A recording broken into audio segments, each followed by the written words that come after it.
Praise the lord. Hallelujah, hallelujah. దేవుని పరిశుద్ధ నామమునకు మహిమ కలుగును గాక. ఈ చక్కటి దినాన్ని బట్టి ప్రభువుని స్తుతిస్తున్నాను. మరి ఒక్కసారి ప్రభు యొక్క సిలువను, మరణమును, సిలువ త్యాగమును జ్ఞాపకం చేసుకోవటానికి ప్రభు మనకు అనుగ్రహించిన సమయాన్ని బట్టి, అవకాశాన్ని బట్టి ప్రభువుని స్తుతిస్తున్నాను. నన్ను ప్రేమతో ఆహ్వానించిన దైవజనులు మరి పాస్టర్ వినయ్ మాథ్యూస్ అన్న గారికి, పాస్టర్ అమ్మ గారికి నా హృదయపూర్వక కృతజ్ఞతలు తెలుపుకుంటున్నాను. కుడి వచ్చిన దేవుని బిడ్డలైన మీకందరికీ, అలాగే లైవ్ ద్వారా వీక్షిస్తున్న వారికి అందరికీ ప్రభు నామములో నా హృదయపూర్వక శుభాలు, వందనాలు తెలియజేస్తున్నాను. హల్లెలూయా.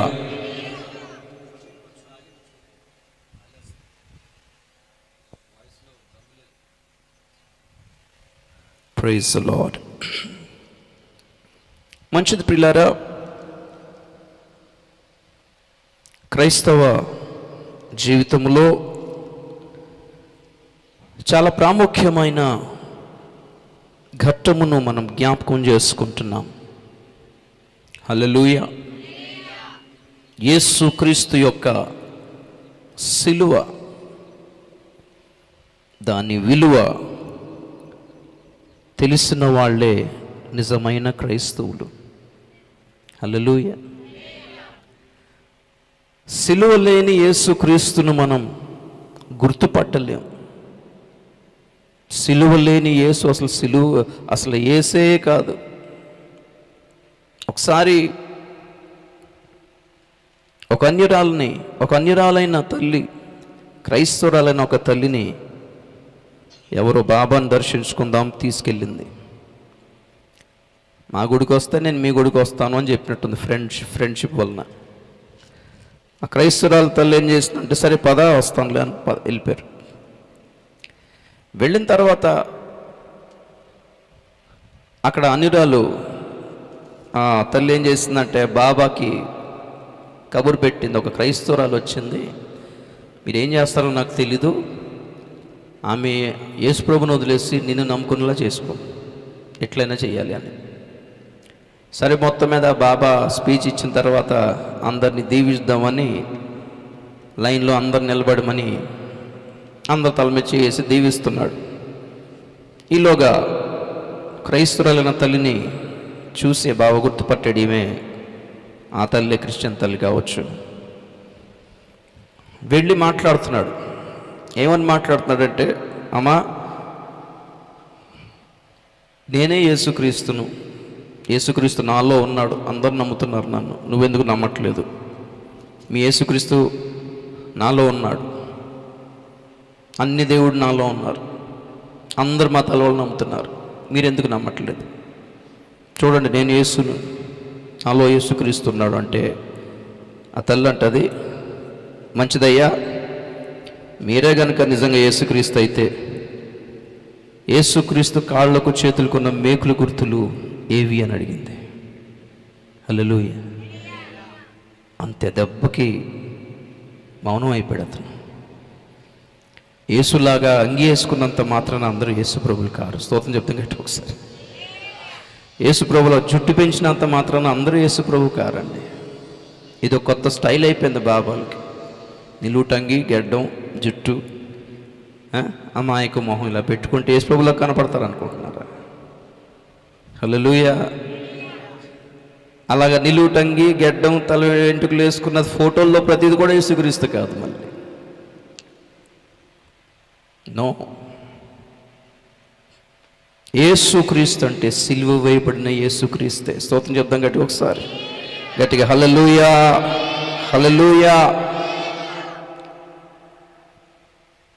యేసు ప్రభువును గూర్చి 3 సందర్భాలు మనకి బైబిల్లో కనిపిస్తుంది.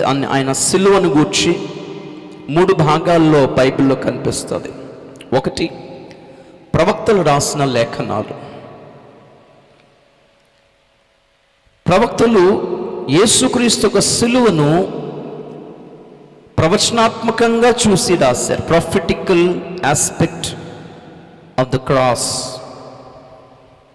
ఏమి సంభవించబోతుందో దానిని లేఖనాలుగా రాశారు, ప్రవచనాలుగా రాశారు యేసుక్రీస్తుని గురించి. అదొక సందర్భం అయితే, నిజంగా యేసుక్రీస్తు సిలువను కళ్ళారా చూసింది శిష్యులు, అపోస్తలులు. వాళ్ళు యేసుక్రీస్తు యొక్క సిలువకు సంబంధించిన ఫిజికల్ ఆస్పెక్ట్ని చూశారు. ఎలాగా శరీర రీతిగా ఆయన హింసించబడ్డాడో కళ్ళారా చూశారు. ప్రవక్తలు ప్రవచనాత్మకమైన దర్శనము చూశారు సిలువకు సంబంధించి. శిష్యులు అక్షరాల లిటరల్ క్రాస్ను చూశారు. వాళ్ళు యేసుక్రీస్తు ఎలా సిలువైపడ్డాడు, ఎలా హింసించబడ్డాడో, ఎలా కొరడా దెబ్బలు తిన్నాడు, ఎలా మేకులు కొట్టబడ్డాడో, ఆ ప్రవచనాలన్నీ ఎలా నెరవేరాయో యేసులో చూశారు వాళ్ళు. కానీ మూడో సందర్భం చాలా ప్రాముఖ్యమైంది. అది కేవలము అపోస్తలుడైన పౌలుకి బయలుపరిచింది. Hallelujah. The spiritual aspect of the cross, క్రీస్తు సిలువ యొక్క ఆత్మ సంబంధమైన కోణమంతా దేవుడు పౌలుకు బయలుపరిచాడు. హల్లెలూయా. అందుకే క్రీస్తు సిలువ గురించి ఎక్కువగా రాసింది ఎవరు అంటే పత్రికల్లో పౌలే రాశాడు. ఆ సిలువ యూదులకు ఏమై ఉన్నది, ఆ సిలువ అన్యజనులకు ఏమై ఉన్నది, ఆ సిలువ దెయ్యపు శక్తుల పట్ల ఏమై ఉన్నది, ఆ సిలువ నేటి రక్షించబడుతున్న క్రైస్తవుల పట్ల ఏమై ఉన్నదో మొత్తం అన్ని కోణాలు చూస్తాడు పౌలు. హల్లెలూయా. అందుకే పౌలు ఎక్కడికి వెళ్ళినా, ఎన్ని మీటింగ్స్కి వెళ్ళినా, రెండు గుంపుల వాళ్ళు ఎప్పుడు వచ్చి కూర్చుంటారంట. రెండు రకాలైన గుంపుల వాళ్ళు ఎప్పుడు వచ్చి కూర్చుంటారు. అందులో ఒక గుంపు కేవలం అన్ని ప్రసంగాలు అక్కర్లేదు కానీ మాకు హీలింగ్స్ ఏమైనా చేసి పెట్టండి అని అడుగుతారంట. ఈ మీటింగ్లో స్వస్థతలు ఏం జరుగుతాయా? అప్పుల, బాధల, సంతానలేమియా, దెయ్యముల, మాంత్రిక శక్తుల, ఉద్యోగమా? వామ్మో. అప్పుడప్పుడు ట్రైన్లో చూస్తుంటాను నేను. ట్రైన్లో చిన్న చిన్న స్టిక్కర్లు ఉంటాయి, తెలుసో తెలీదో మీకు? ఎవరిదో జ్యోతిష్యులు బాబా వాళ్ళది. వాళ్ళు కూడా అప్పుల, బాధల, ప్రేమించినామని పెళ్లి చేసుకోవాలా, కుటుంబ సమస్యల, రోగాల, ఏదైనా మంత్రం వేస్తాం, 3 రోజుల్లో పరిష్కారం జరగకపోతే డబ్బులు వాపస్. వాళ్ళకి మనకి తేడా ఏంటి? ఒక గుంపు వాళ్ళు ఎందుకు వస్తున్నారు సభల కంటే? కేవలం స్వస్థతల కొరకు, కేవలం ప్రవచనాల కొరకు. ప్రవచనాలు అంటే మన ఆత్మ సంబంధమైంది కాదు. మా అమ్మాయికి పెళ్ళిప్పుడు వద్ది, నాకు ఉద్యోగం ఎప్పుడు వస్తుంది, నా అబ్బాయి పాస్ అవుతాడా, పాస్ అవడా, అవుతాడే అన్నాం. ఆడు చదవడు, అవుతాడు అన్నాడు కదా. ఇలాగా అవ్వకపోతే ఆ పాస్టర్ దొరికిపోతాడు. ఇక్కడ ఇప్పుడు అవ్వడం అన్నాం, ఎలాగ అవ్వడం అన్నాడు కాబట్టి ఇంక చదవడం ఎందుకంటాడు. దొంగ తెలివితేటలు చాలా ఉన్నాయి క్రైస్తవులకి. వీళ్ళకి ప్రవచనాలు కావాలట. కొందరికి ప్రవచనాలే కావాలి, కొందరికి దర్శనాలే కావాలి. మా బంగారం పోయిందండి, అవును, ఒక సిస్టర్ గారు ఫోన్. సరే ఏం చేస్తామో, సరే ప్రార్థన చేద్దాంలే, మళ్ళీ ఎప్పుడు ఫోన్ చేయమంటారు. మళ్ళీ ఎందుకు? అది దర్శనం చూసి చెప్తారు కదా అది ఎక్కడ ఉందో. నశించిన దాన్ని వెతికి రక్షించడానికి వచ్చాడా, పోయిన బంగారం వెతకడానికి వచ్చాడా యేసయ్య?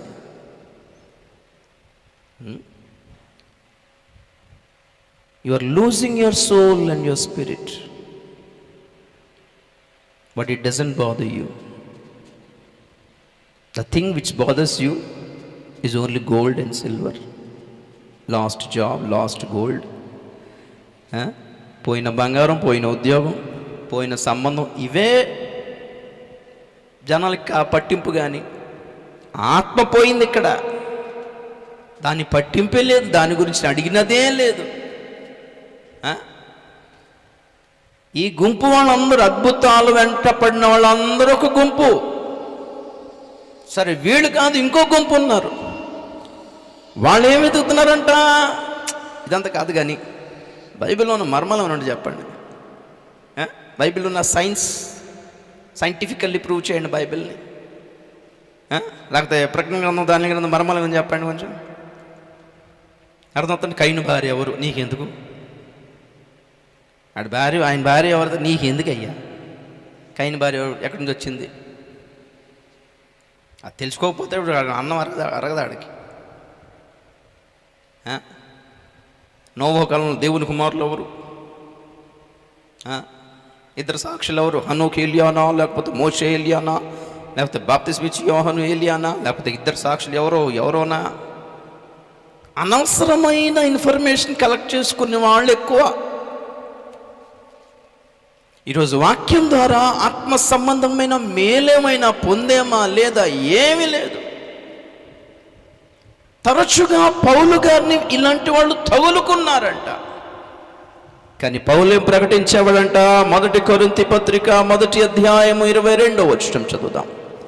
1 కొరింథీ పత్రిక, మంచి కూర్చో తల్లి, మంచి కూర్చొని చక్కగా ఫ్రీగా చక్కగా కూర్చో, మంచి కూర్చొని చదువునాను, చదువు పర్లేదు, నిన్నే చదువు. మైక్ ఆన్ చేయి నాన్న, మైక్ ఆన్ చేసి పెట్టి చూడు ఒకసారి. ప్రైజ్ ది లార్డ్ అని ఒకసారి. 1 Corinthians 1st chapter 22 and 23. యూదులు సూచక క్రియలు చేయమని అడుగుచున్నారు. యూదులు సూచక క్రియ చేయమని అడుగుచున్నారు. గ్రీసు దేశస్థులు జ్ఞానము వెతుకుచున్నారు. అయితే మేము సిలువ వేయబడిన క్రీస్తును ప్రకటించుచున్నాము. హల్లెలూయా. రావట్లేదు ఎవరికి? యేసు ప్రభువా,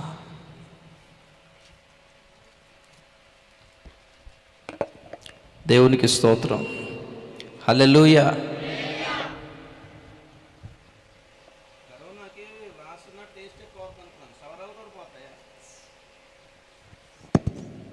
హల్లెలూయా. యూదులు సూచక క్రియ చేయమని అడుగుతున్నారంట.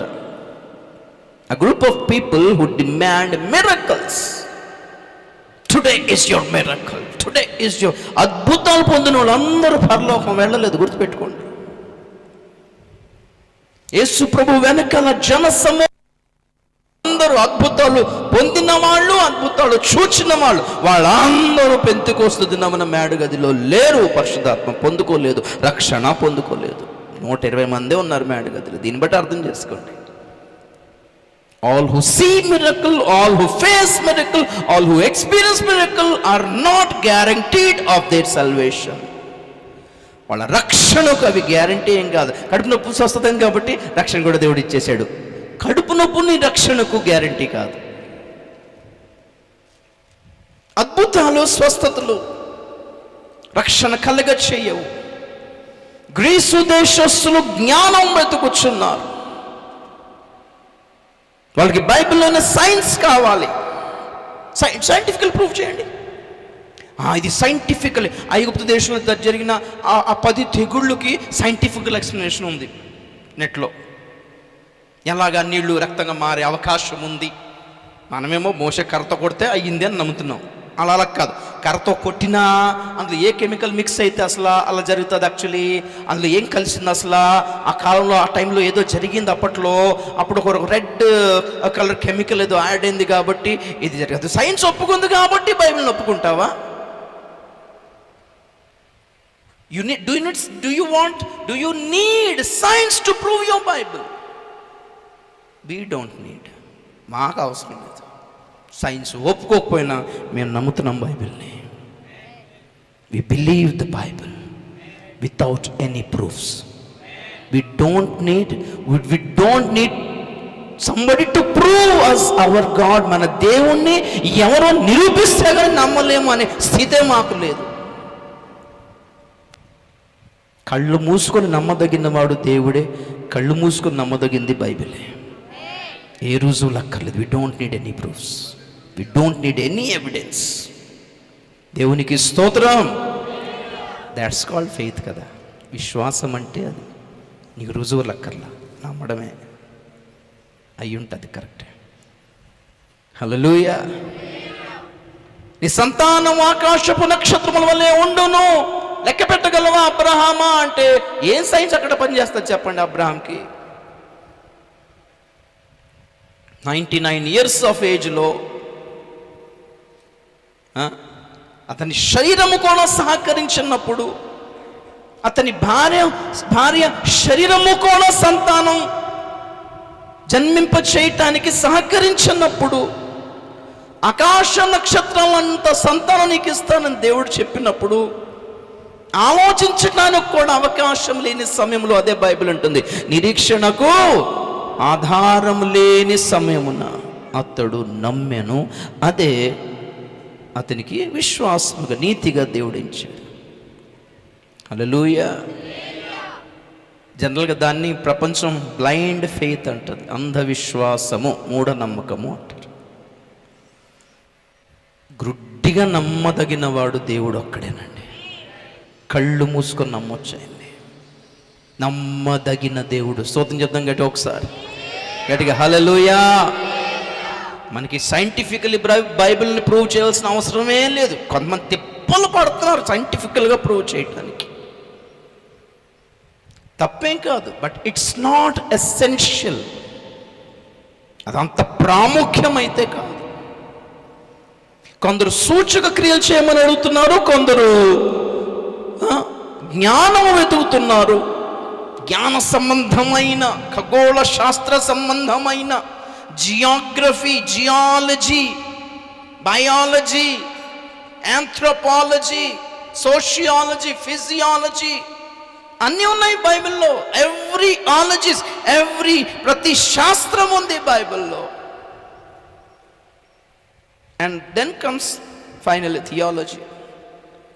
హల్లెలూయా, హల్లెలూయా. దైవ శాస్త్రం, థియాలజీ, వేదాంతం అంటారు తెలుగులో, బట్ ఇట్స్ దైవ శాస్త్రం. డిమోనాలజీ, దెయ్యాల శాస్త్రం. ఓకే, అన్ని శాస్త్రాలు తెలిసి నీకు రక్షణ శాస్త్రం తెలియపోయిందనుకో, ఏం లాభం లేదు. అదే పౌలు అంటాడు, వాళ్ళు సూచక్రియ చేయమని అడుగుతున్నారు, వీళ్ళు జ్ఞానం వెతుకుతున్నారు, కానీ నేను సిలువ వేయబడిన యేసు క్రీస్తును ప్రకటించుచున్నాను. వై? ఎందుకు? 24 చదవండి కింద. ఆయన యూదులకు ఆటంకముగాను అన్యజనులకు వెరితనముగాను ఉన్నాడు. గాని యూదులకేమి గ్రీసు దేశస్థులకేమి పిలువబడిన వారికే క్రీస్తు దేవుని శక్తియును దేవుని జ్ఞానమునై ఉన్నాడు. ఈ హమ్మింగ్ మాత్రం తగ్గట్లేదు నాన్న, కుయ్యి అని లాగేస్తుంది. ఈ ఫీడ్బ్యాక్ తగ్గించండి, లేకపోతే అవసరం లేదు. దేవుని స్తోత్రం చెప్తాం గట్టి ఒకసారి. హల్లెలూయా. వీళ్ళు శక్తిని, అద్భుత కార్యాలు వెతుకుతున్నారు, సూచక్రియలు. వీళ్ళు జ్ఞానం వెతుకుతున్నారు, కానీ ఇన్ఫ్యాక్ట్ దేవుడు చూపించిన అద్భుతమైన, దేవుడు చూపించిన జ్ఞానమైన ఎందులో ఉంది? ఎవరిలో ఉంది? ఎవరై ఉన్నారు?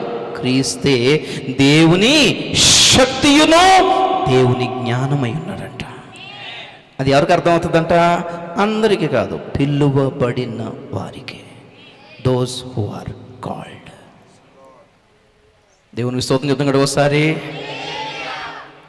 ఈరోజు దేవుని క్రీస్తు ద్వారా దేవుని శక్తిని అనుభవించగలుగుతున్నావు అంటే, క్రీస్తు సిలువను కూర్చున్న జ్ఞానము నీకు లభించింది అంటే, ఆఫ్ కోర్స్ మీరు నేను పిలువబడిన వారి లెక్కల్లో ఉన్నాము అని అర్థం. దేవుని అద్భుతాలు కేవలం నీకు కడుపు నొప్పులోనే కనబడుతుందంటే, దేవుని జ్ఞానం నీకు సైన్స్లోనే కనబడుతుంది అంటే, no, you are not in the group. Actually you are not in the group. ఇంకో గ్రూప్ ఏంటంటే మరీ దారుణమైన గ్రూప్ అది. క్రీస్తు సిలువన్నా, క్రీస్తన్నా, ఆయన పుట్టుకన్నా నీకు వెరితనముగా, జోక్గా, హాస్యాస్పదంగా, ఇల్లాజికల్గా అనిపిస్తుంది అంటే, నువ్వు నశించుచున్న వారిలో ఉన్నావు అని అర్థం. అదే 18వ వచనం అదే అంటాడు పౌలు, 1 Corinthians 1:18. సిలువను గూర్చిన వార్త సిలువను గూర్చిన వార్త నశించుచున్న వారికి వెరితనము గాని రక్షింపబడుచున్న మనకు దేవుని శక్తి. స్తోత్రం చెప్తాం కదా ఒకసారి. సరే, ఈ పూట మీకు చెప్పాలనుకుంటున్న పాయింట్ ఏంటంటే, టిపికల్లీ జనరల్గా అన్ని చోట్ల 7 మాటలు చెప్తారు. ఈ రోజున 7 మాటలు చెప్తారు. 7 మాటలు 7 చీట్లు వేసుకొని చెప్తారు. అవగాహన ఉన్నా లేకపోయినా చెప్పిస్తారు. అట్లా చెప్పడంలో తప్పేం లేదు. అవగాహన ఉన్నప్పుడు చెప్తే మళ్ళీ మర్యాదకి ఇచ్చేస్తారనమాట. ఎలాగ సంవత్సరం అంతా ఎవరు చెప్పరు కాబట్టి వాళ్ళకి వీళ్ళకి వచ్చి మీరు ఇది చెప్పండి, ఈ మాట మీరు చెప్పండి, ఈ ఆలువేతుకు తరికాయ. ఒకసారి ఇలాగే ఒక సంఘంలో ఆయనకి మొదటి మాట ఇచ్చారు. ఆయనకి ఎవరికో, తండ్రి వీరేమి చేయుచున్నారు వీరెరుగురు అని అంటే, యేసు ప్రభువు తండ్రికి మొరపెట్టిండు. ఎవరు ఆయన తండ్రి? యోసేపు. యోసేపుకు మొరపెడుతున్నాడు యేసయ్య. మేము వెనకాల సేవకులు కూర్చొని దిక్కులు చూస్తున్నాం. ఇలా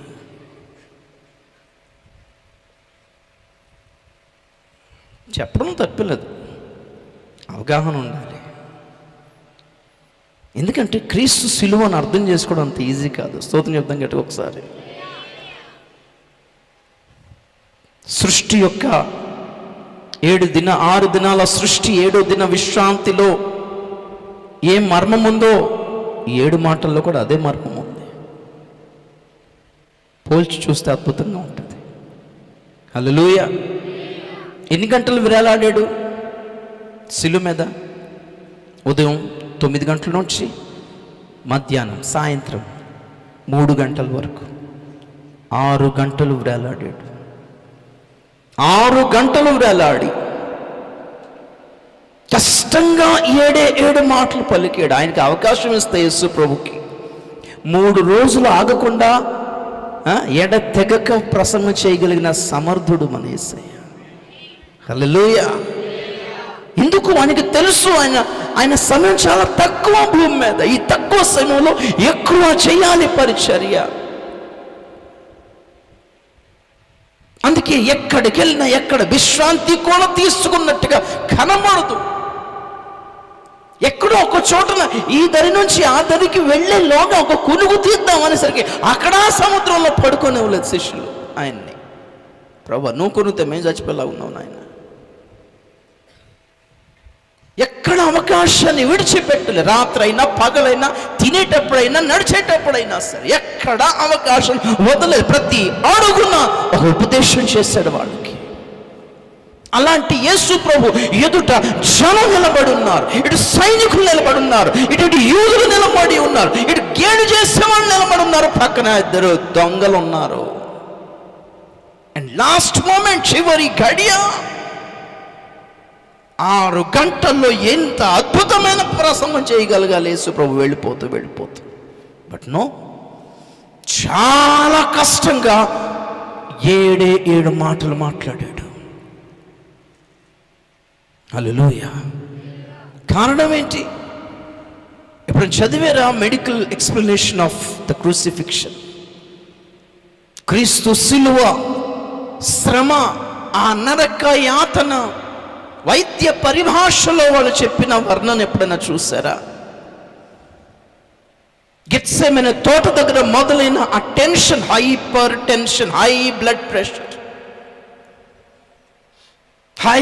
ప్రెషర్ వచ్చినప్పుడు జనరల్గా 2 విషయాలు సంభవిస్తాయి మనకి. ఒకటి, విపరీతమైన కోపమైన వస్తుంది, లేకపోతే ఘోరమైన భయం అయినా వస్తుంది. భయం. గెత్సేమనే తోట దగ్గర ఆయనకు వచ్చింది 2వది, హైపర్ టెన్షన్ వలన భయం వేసింది ఆయనకి. అందుకే నా ప్రాణము మరణమగ్గునంతగా కలవరపడుతుంది. ఎందుకో తెలుసా? మరణము కంటే ఘోరమైంది ఏంటో తెలుసా? మరణ భయం. Fear of death is more horrible than the death it self. ఎవరో జైల్లో ఒక ఖైదీకి ఉరిశిక్ష ఖరారైంది అనుకుందాం కోర్టులో. అతనికి వచ్చే నెల 15వ తారీఖున ఉరిశిక్ష విధింపవలెను అని అన్నాడు అనుకోండి. ఆడు 15 నెల 15 రోజులు బతుకుండాలి. ఏప్రిల్ 1వ తారీఖున కోర్టు చెప్పింది మే 15వ తారీఖు ఊరేయండి అంటే, ఈ నెల 15 రోజులు వాళ్ళు బతికనుకుంటున్నారా? అర్థం అవుతుందా? స్తోత్రం చెప్తాం గట్టి ఒకసారి. ఎలా ఉంటుంది సిచ్యువేషన్? ఈ నెల 15 రోజుల్లో డైలీ ఒకరిని తీసుకెళ్ళిపోయి ఊరేయడం చూస్తున్నాడు వాడు. అలాంటి ఖైదీలకు కూడా కొన్ని జైళ్ళలో మన ఇండియాలో ఎక్కువ లేదు, కానీ విదేశాల్లో దయా కనికరం ఉండదు. ఆడవాళ్ళకు కూడా ఉరిశిక్ష వేసేస్తారు, లేడీస్ కూడా. ఆ ఉరిశిక్ష వేయబడుతున్న రోజున మిగిలిన శిక్ష పడిన ఖైదులు తీసుకొచ్చి నిలబెడతారు. చూడు చూడు చూడు అంటే వాడు ఎలా గిలగిల తన్నుకొని వేస్తున్నాడని చూస్తారు వీళ్ళు. ఇంకా కొన్ని దేశాల్లో ఎలక్ట్రిక్ చైర్ ఉంటుంది, చైర్ అనమాట, కుర్చీ మీద కరెంట్ షాక్ కొట్టేస్తారు వాళ్ళకి, చాలా హై వోల్టేజ్. జనరల్గా అంత హై వోల్టేజ్ కరెంట్ షాక్ కొడితేనే బొగ్గును మాడిపోతారు వాళ్ళు. ఒక్క క్షణం 2 సెకండ్స్లో బొగ్గును మాడిపోతారు. కానీ అలా మాడకుండా ఏదో స్పాంజ్ లాంటిది తడిపి నెత్తి మీద పెట్టి దాని మీద వైర్స్ అని ఫిట్ చేస్తారు. దానివలన అది అర్థింగ్ అయ్యి ఏమవుతుందంటే వాడు వెంటనే మాడిపోకుండా ఆపుతుంది వాడిని. అలాగ ఒక 5 నిమిషాలు వాడు నురగలు కక్కుకొని గిలిగిలిగిలిగిలిగిలిగిలి తన్నుకోవడం చూస్తారు అన్నమాట. ఎక్కడెక్కడ కళ్ళు పేలిపోవడం, ఎక్కడ చెవులోంచి రక్తం పుష్మని బయటకు రావడం, ఇవన్నీ చూస్తారు. ఈ మిగిలిన ఖైదులు తీసుకొచ్చి చూడు అని అంటారన్నమాట. చూడకపోతే కొడతారన్నమాట. చూడు, చూసిన తర్వాత చచ్చిపోయాడు. ఈ నెమ్మది తీసుకెళ్ళిపోయి బిర్యానీ పెట్టాలా? బిర్యానీ తింటారా? టీవీ పెట్టమంటారా? మీ అభిమాన హీరో ఎవరు? టీవీ పెట్టమంటారా? సినిమా చూస్తారా? బిర్యానీ తింటారా? లేకపోతే ఫుల్ ఏదైనా తీసుకురావాలా? అన్ని ఫెసిలిటీస్ ప్రొవైడ్ చేస్తారు చచ్చే ముందు. ఈలోగా వాడు బిర్యానీ తింటాడా, వాడు మందు కొడతాడా, వాడు టీవీ చూస్తాడా, వాడికి ఏది చూసినా ఏం కనబడుతుంటుంది? వాడు సావే వాడికి కనబడుతుంటుంది. అర్థమవుతుంది? ఆ సమయంలో నమ్మడం చెప్పట్లేదు, సీరియస్ చెప్తున్నా. ఈ నెల 15 రోజులు వాడి చావు వాడికి కనబడుతూ ఉంటుంది. వాడు ఒక్కటే అంటాడు, అంతవరకు ఆగలేనన్నా, ఈరోజు చంపేయండి నన్ను, లెట్ మీ డై టుడే. ఏం చెప్తున్నానంటే మరణము కంటే ఘోరమైంది మరణ భయం. దానికోసం వెయిట్ చేయడమే. ఈ జనాలు ఎందుకు అంత హాయిగా ఉన్నారు తెలుసా? దేవుడు వాళ్ళ కళ్ళు కనుక తెరిచుంటే, వాళ్ళకి రాత్రి పగలు నరకం కనిపిస్తే కనుక భూమిని అలా ఒక్కసారి దేవుడు స్కాన్ చేసి అలా చూపించి రోజు రాత్రికి నరకంలో ఎలా మారుతున్నారో కనిపించుంటే వీళ్ళు ఎప్పుడో మారిపోతారు తెలుసా? ఎప్పుడో మారిపోదు. నేను ఎప్పుడు చాలాసార్లు అనుకుంటూ ఉంటాను, చాలా క్వశ్చన్స్ ఉన్నాయి, ఇంకా ఎవరు ఆన్సర్ చేయలేదు అది, కానీ నాకు ఆన్సర్ దొరికింది. హల్లెలూయా. జనాలందరూ భూమి మీద ఉన్న ప్రస్తుతం ఉన్న 770 కోట్ల జనాభాని రక్షించుకోవడం యేసుకి చేత కదా? చిటికేస్తే రక్షించుకోలేడా? దానికి ఉన్న ఆప్షన్స్ ఏంటి? 2 ఆప్షన్స్. ఒకటి, దేవుడు కనిపించేలా చేయగలడు. వాళ్ళు కళ్ళు తెరిచి ఇలా పైకి చూడగానే దేవుడు కనిపించేలా చేస్తా యేసే దేవుడు నమ్ముకోరా. నెంబర్ 1. నెంబర్ 2, వాళ్ళ కళ్ళు తెరిచి, ఏది వాళ్ళ ఆత్మీయ కళ్ళు తెరిచి నరకం కనిపించేలా చేస్తే నమ్ముకొని పోదురా. అప్పుడు చూస్తారు, ప్రతి మతం వాడు లోపల ఉన్నాడు, ప్రతి బాబా లోపల ఉన్నాడు, ప్రతి గురువు లోపల ఉన్నాడు, ప్రతి సైంటిస్ట్ లోపల ఉన్నాడు. కనిపించుంటే ప్రతి డార్విన్ లోపల ఉన్నాడు, ఈ ఐన్స్టీన్ లోపల ఉన్నాడు, స్టీఫెన్ హాకింగ్స్ లోపల ఉన్నాడు. ఇవన్నీ కనిపించుంటే మారడానికి ఎంతసేపు పడుతుంది వీళ్ళకి? ఆలోచించండి పాయింట్ ఒకసారి, కోణం ఒకసారి ఆలోచించండి. దేవుడు కనుక జనరల్గా చేయగలడా? చేయగలడు. పౌలు కఠినంగా ఉంటేనే పౌలు దగ్గర ప్రత్యక్షమైపోయి ఇదిగో నేనే ఏం చేస్తా చెయ్యనేసరికి మారిపోయాడు. హల్లెలూయా. ఎంతసేపు చేయగలడు దేవుడు? మోషే కళ్ళెదుట, కోరహు యొక్క అమ్మా నాన్న ఎదుట భూమి నెర విడిచి జనులు బ్రతుకుండగా నరకంలో పడేలా చేస్తే అందరు బయట నుంచి చూసా, అమ్మో బాబాయ్ కింద ఉందా పరారు, ఎక్కడెక్కడ వాళ్ళు నిలబడిన చోట కూడా ఎక్కడ పగిలి మింగుతుంది అని పరిగెత్తారు వాళ్ళంతా. ఆ రోజున చేయలేడా? చేయలేక కాదు, ఇంత ఉపవాసం ఉండి ప్రార్థన చేయక్కర్లేదు జనాల రక్షణ కోసం. స్తోత్రం చెప్పడం గట్టిగా ఒకసారి. ప్లాన్ ఆఫ్ గాడ్, దేవుని ప్రణాళిక అర్థం చేసుకుంటే ఇంత టెన్షన్ పడరు మీరెవరు. అనవసరమైన ప్రయాసం ఎక్కువ పడుతున్నారు. తెలియక దేవుని ప్రణాళిక ఏంటో ఇందాక మాట్లాడుకున్నాం కదా. యూదులకేమి గ్రీసు దేశస్తులకేమి, అందరికీ కూడా కాదు, పిలువబడిన వారికే క్రీస్తు దేవుని శక్తియును జ్ఞానమై ఉన్నాడు. పిలువబడిన వారికే, only those who are called and chosen also. పిలువబడి ఏర్పరచబడిన వారై ఉండాలి. ఒట్టిగానేనా కాపాడుకోలేడా, రక్షించుకోలేడా దేవుడు? స్తోత్రం చెప్తాం కంటే ఒకసారి జలప్రళయంలో నోవహును ఒక్కడిని కాపాడుకున్న దేవుడు మిగిలిన సంతానాన్ని కాపాడుకోలేకపోనా? సొదొమలో లోతును ఒక్కడిని కాపాడుకున్న దేవుడు మిగిలిన వాళ్ళని కాపాడుకోలేకపోనా? The point is you don't understand the plan of God. దేవుని ప్రణాళిక అర్థం కాలేదు. అందుకే యేసు ప్రభు కంటే ఎక్కువ నీతిమంతులు అయిపోయి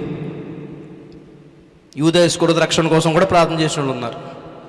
లూసిఫర్ రక్షణ కోసం కూడా ప్రార్థన చేసిన వాళ్ళు ఉన్నారు. దావూద్ ఇబ్రహీం రక్షణ కోసం కూడా ప్రార్థన చేసేవాళ్ళు ఉన్నారు. సరే వదిలేండి, దేవుని స్తోత్రం గడిగి ఒకసారి.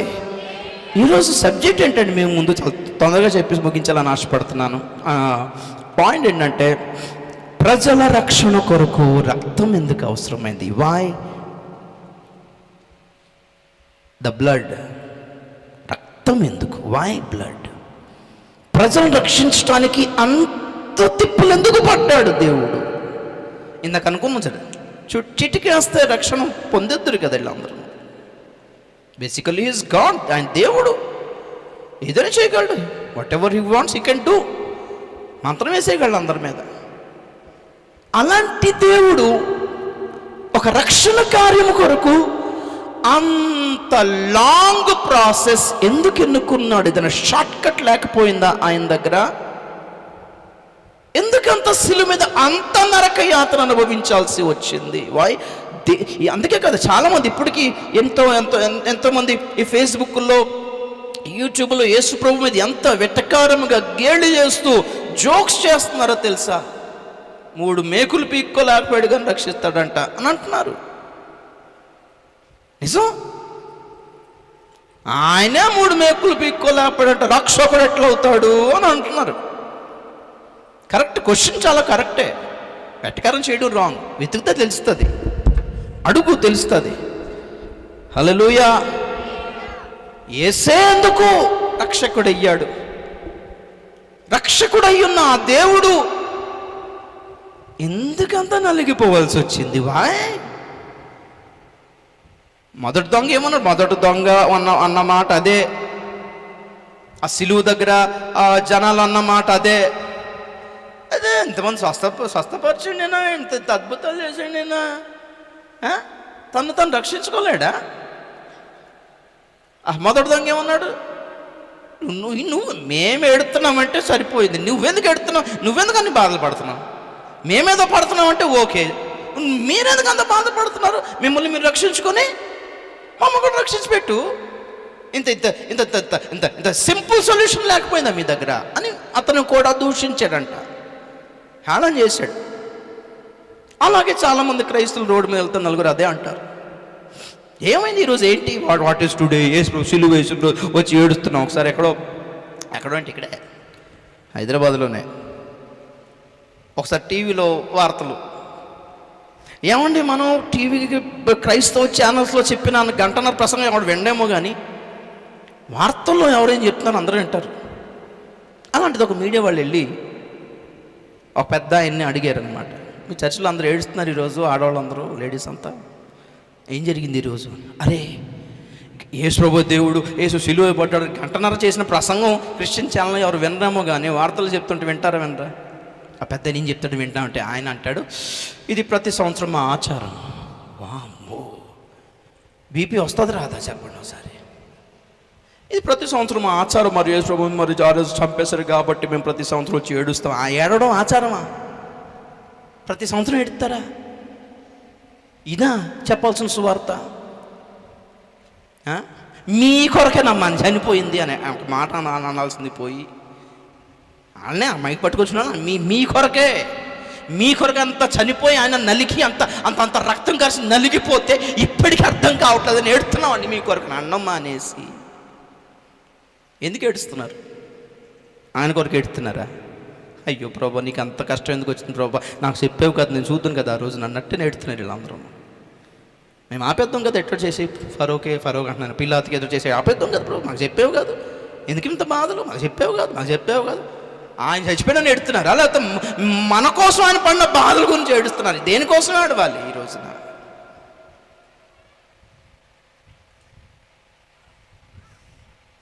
నా పాపమే నిన్ను రాజుల ఎదుట దోషిగా నిలబెట్టేనా,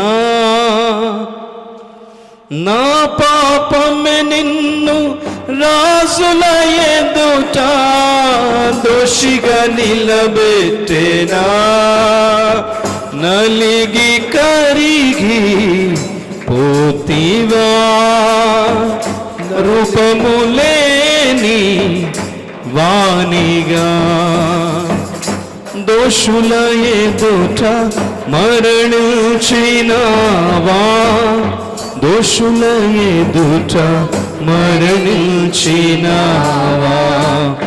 దోషము లేని వాడా దోషిగా మారితివా, నా పాపముకై నా శాపముకై, నా పాపముకై నా శాపముకై, దోషము లేని వాడా. హల్లెలూయా. నా పాపమే నిన్ను రాజులు ఎదుట దోషిగా నిలబెట్టి. ఈ పదం నేను మొదట విన్నప్పుడు అరగంట ఏడ్చాను తెలుసా. ఎందుకు ఆ బాధ ఆయనకి? ఎందుకు బట్టలు లేకుండా నిలబడన అంత దరిద్ర స్థితి? నా పాపం కాదా తెచ్చింది? నీ పాపం కాదా? ఒక్క మాట నోరు తెరుచుంటే ఆయన ఫ్రీ అయిపోదు. నువ్వు ఒక్క మాట పబ్లిక్లో నిలబడి నా మీద పాపం నేను పాపం చేసినట్టు నిరూపించాడు రండయ్య ముందుకంటే ఎవడు రాలేదు. అలాంటిది పిలాతు ఎదురుగా నిలబడి నేనేం చేసిన ఒక్క మాట చెప్పండి వెళ్ళి అని ఒక మాట అని ఉంటే ఫ్రీ అయిపోతాడు ఆయన. ఏం చెప్తుంది బైబిల్ తెలుసా? దేని బట్టి ఆయనకి శిక్ష పడింది? ఆయన దీనత్వమును బట్టి ఆయనకు న్యాయ విమర్శ దొరకకపోయేను. అపోస్తల కార్యములు 8:33 చదవండి ఒకసారి. షాక్ అవ్వాలి ఆ మాట చదివి. ఇంగ్లీష్లో చాలా స్టన్నింగ్ ఉంటుంది ఆ వర్డ్. చదువునా. ఆయన దీనత్వమును బట్టి ఆయనకు న్యాయ విమర్శ దొరకకపోయేను. చాలు. ఆయనకి న్యాయం ఎందుకు దొరకలేదంట? Because of his humility judgement was taken away from him. దీనత్వం అంటే మౌనంగా తగ్గించుకుని సైలెంట్గా ఉన్నందుకు ఆయనకి అసలు న్యాయం దొరకలేదంటండి. ఒక్కసారి నోరు తెరిచుంటే మనం బుక్ అయిపోదు, ఆయన ఫ్రీ అయిపోతాడు.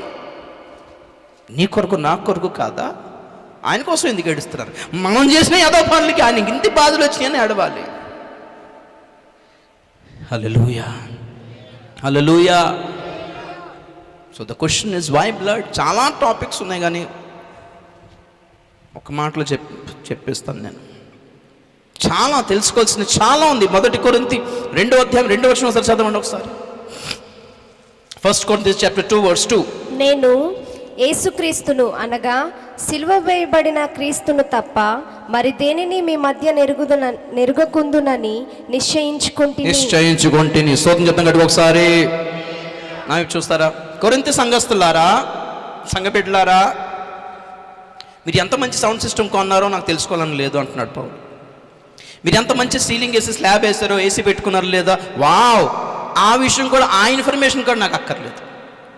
మీ చర్చిలో మీరు ఎంతమంది బాగా పాటలు పాడగలరో అది కూడా నాకు తెలుసుకోవాలని లేదు. మీరు చర్చిలో ఎంతమంది మెమరీ వర్సెస్ చెప్పగలరు, 100 ఎంతమంది చెప్పగలరు, లేకపోతే 119 కీర్తన ఎంతమంది కన్సర్స్ పెట్టారు, ఇది కూడా నాకు అక్కర్లా. ఎంతమంది ఆ ప్రసంగం చేయగలిగిన వాళ్ళు ఉన్నారు మీలో, అది కూడా నాకు అక్కర్లేదు. సిలువ వేయబడిన యేసు గురించి మీకు ఎంతమందికి తెలుసు అది నాకు ఒకటి చెప్పండి అన్నాడు. అంతే, అదొక్కటి తప్ప వేరే ఏది తెలుసుకోకొనకుందునని నిశ్చయించుకుంటే నాకు ఇంకేం తెలుసుకోక్కర్లేదు. సరే పాటలు పాడతారండి, అక్కర్లేదు. యేసు గురించి ఏం తెలుసు, నువ్వు సిలువ గురించి ఏం తెలుసు? సిలువ అంటే మరి ఆయన చనిపోయాడండి, మేము రక్షించబడ్డామంటే అంతేనా? Okay, SIT down. మీకు ఇంకా తెలుసు సార్ 119 కంటెస్ట్ పెట్టానండి, మంచిదే, చాలా తిప్పలు పడ్డాం కానీ చాలా సంతోషం. సిలువ ఎంత అర్థమైంది నీకు అంటే మామూలుగా అర్థమైందండి. సిలువ అండి, అది కర్ర, చెక్క కర్ర, అదేదో కర్రతో తయారు చేశారు. ఎక్కడ ఉంటుంది అది? బ్రిటిష్ మ్యూజియంలో ఉందండి. అవునా? మేకులు కూడా ఉన్నాయండి. ఈ ఇన్ఫర్మేషన్ ఎవరికి కావాలి? సోది. సిలువ గురించి నీకేం అర్థమైంది చెప్పు. పౌలు గారి పడిన ప్రయాసం అంతా, పౌలు గారు అద్భుతాలే చేశాడు, చాలా చాలా మర్మాలే చెప్పాడు ఆయన.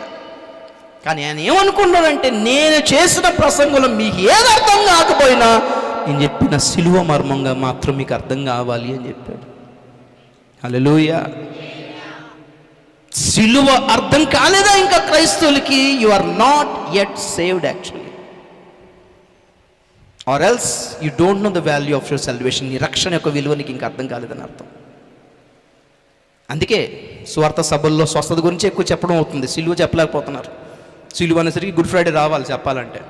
గుడ్ ఫ్రైడేకి ముందు ఉన్న 40 రోజులు దొరకాలి, లేకపోతే అది తప్ప ఆ మిగతా టైంలో సంవత్సరం అంతా సిలువ ధ్యానాలు కానీ, సిలువ శ్రమలు కానీ, అసలు ఎక్కడో అక్కడక్కడ పైపెచ్చు అలా మాట వరుసకి తప్ప అసలు ఉపయోగించరు అసలు. ఇంకా క్రిస్మస్ అంటారా, ఆ తూర్పు దేశ జ్ఞానులు అంటారా, ఆ క్రిస్మస్ రోజు తప్ప ఇంకెప్పుడు చెప్పరు. ఇంకా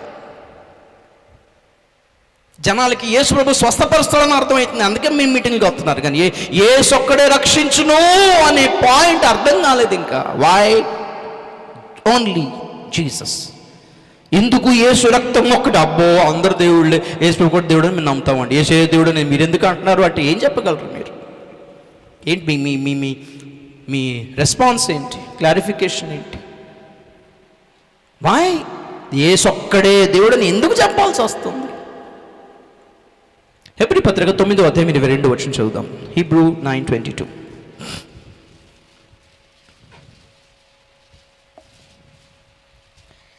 మరియు ధర్మశాస్త్ర ప్రకారము సమస్త వస్తువులను రక్తము చేత శుద్ధి చేయబడుననియు, రక్తము చిందింపకుండా పాపక్షమాపణ కలుగదనియు సామాన్యముగా చెప్పవచ్చును. సామాన్యంగా తెలుసట. స్తోత్రం చెప్పండి ఒకసారి.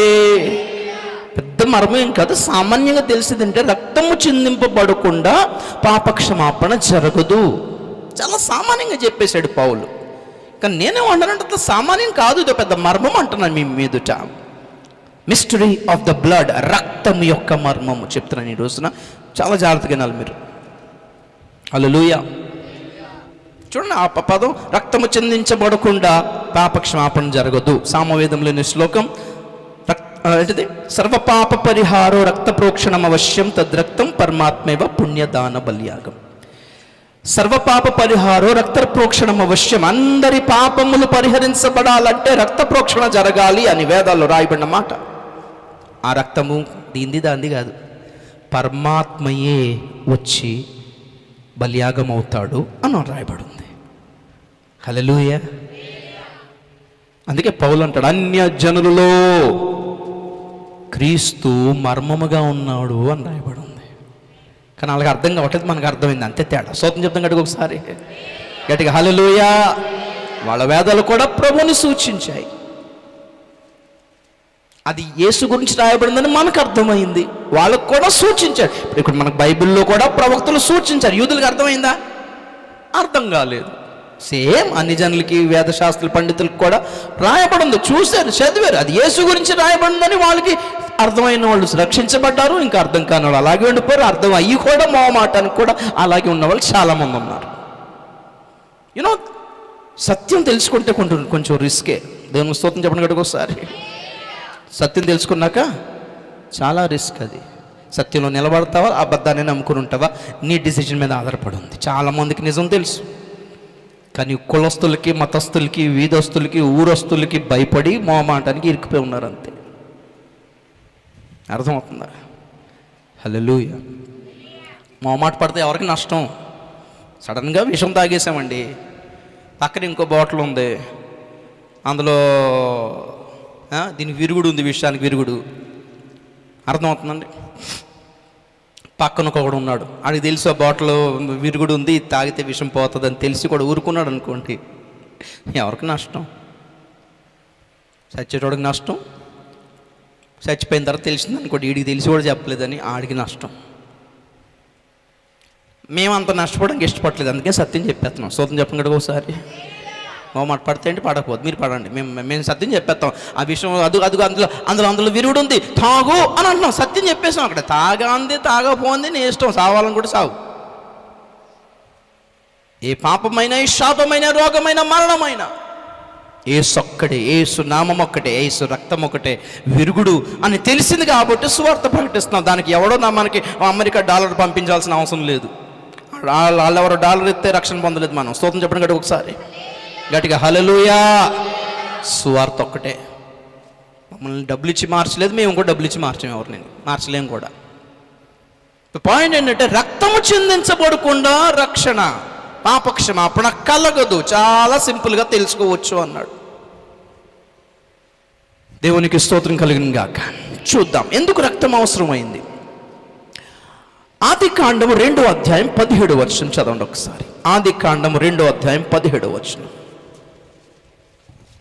అయితే మంచి చెడ్ల తెలివినిచ్చు వృక్ష ఫలములను తినకూడదు, నీవు వాటిని తిను దినమున నిశ్చయముగా చచ్చెదవని నరునికి ఆజ్ఞాపించెను. చాలు, దేవునికి స్తోత్రం చెప్పండి కదా ఒకసారి.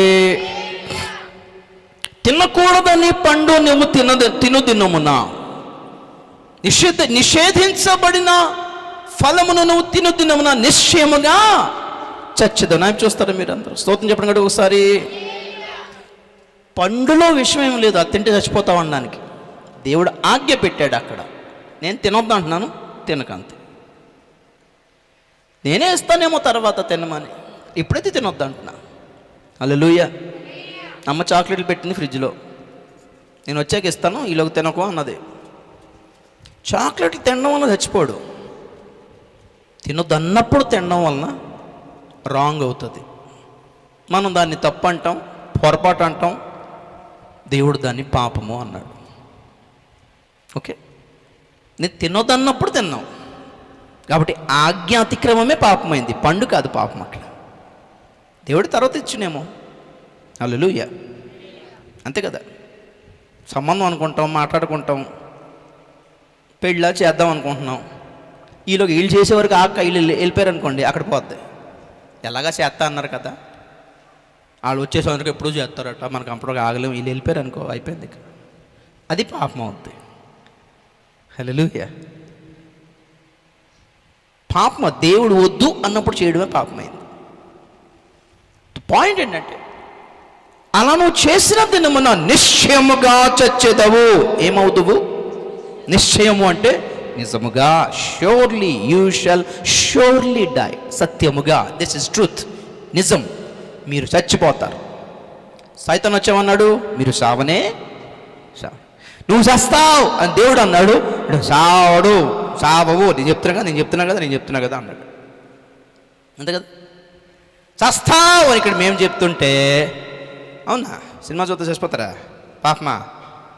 ఎవరన్నారు? నేను చెప్తున్నా కదా. అమ్మా, మేము చెప్తుందేంటి, మీరు వెళ్ళి ఏంటుందేంటి అక్కడ అవతల? ఒక సిగరెట్కి చచ్చిపోతారా? ఒక సిగరెట్కే పాపమా? ఒకసారి మందు కొడుతూనే పాపమా? దేవుడు అంటున్నాడు చస్తావని, ఎవరితో నమ్మాలి? మీరు అలాగంటే అవుతుందా సార్? ప్రభు సావు మాటలు మేము నోట్ల నుంచి రావడం బాగాలేదు ప్రభు. నేనే చెప్తాను చస్తామంటున్నాను, దేవుడే చెప్తాను చస్తావు. అట్ట కాదు, నేను ఉన్నా కదా, మీరు ఏదైనా చేయండి నేను చూసుకుంటాను అని అనాలి దేవుడు. అసలు లెక్క ప్రకారం, మన లెక్క ప్రకారం దేవుడే అన్నాడు తింటే చచ్చిపోతాం. సరే, విచిత్రం ఏంటంటే ఆదాము పండు తిన్న తర్వాత 930 సంవత్సరాలు బతికాడు. మరి ఆదాము పండు తిన్న తర్వాత చచ్చిపోయినా సావులే. సైతాన్ వచ్చి తెల్లరేమంటాడు, నేను చెప్పలే చచ్చిపోయినా, నేను చెప్పలే. ఊరికి నన్ను తిట్టుకున్నారు కానీ మీరు అంటాడా అని ఉన్నాడా? మరి సావంటే ఏంటి? 930, ఈ పండు నువ్వు తిన్న తర్వాత 930 సంవత్సరాలతో చచ్చేదావు అనలేదు దేవుడు. తిను దినమున ద డే. కాబట్టి మనకు అర్థం అవ్వాల్సింది ఏంటంటే, ఫస్ట్ అర్థం అవ్వాల్సింది ఏంటంటే సావు అంటే ఏంటో అర్థం కావాలి మనకి. హల్లెలూయా. ఏం అర్థం కావాలి? 930 సంవత్సరాల తర్వాత వచ్చేది కాదు సావు. తిను దినముననే చచ్చేదవు.